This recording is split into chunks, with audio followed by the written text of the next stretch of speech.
দিদি না দিদি না, এমনটা করিস না দিদি, আমার কিন্তু খুব ভয় লাগছে। তাহলে বল, আর কোনোদিন আমার সাবান শ্যাম্পু মাখবি? না না, আর কোনোদিন মাখবো না।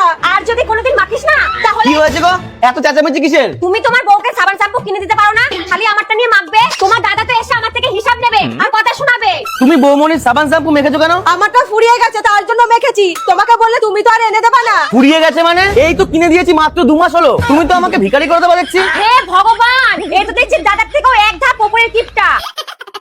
একটা সাবান দিয়ে কতদিন চালানো যায়? আসলে কি বলতো, তুমি সাবান শ্যাম্পু ব্যবহার করতেই পারো না। এরপর থেকে আমি যেভাবে বলবো সেভাবেই ব্যবহার করবা।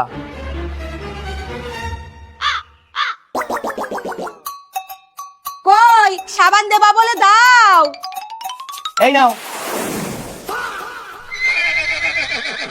তাকিয়ে আছো কেন? এই যে এইভাবে ব্যবহার করতে হয়। এইবার দেখবা কতদিন যায়।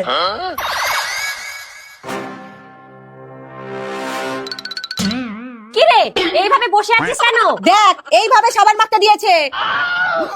সত্যি এদের কিপটামোটা দিন দিন বেড়েই যাচ্ছে। মনে করে কি ওপরে যাওয়ার সময় সব সঙ্গে নিয়ে যাবে। কি করা যায় বলতো? শোন, তোমার মাকে বেশি ভালোবাসো নাকি মোবাইলকে বেশি ভালোবাসো? যদি তুমি তোমার মাকে বেশি ভালোবাসো তাহলে ভিডিওটিতে একটি লাইক করে চ্যানেলটি সাবস্ক্রাইব করে দাও। আর মোবাইলকে ভালোবাসলে কিছুই করার দরকার নেই। কি গো, খেতে দাও, খুব খিদে পেয়েছে। এত চিল্লালে হয়? এ নাও। এ কি, খাবো কি করে? কেন? আমি যেইভাবে সাবান মেখেছি সেইভাবেই খাবা।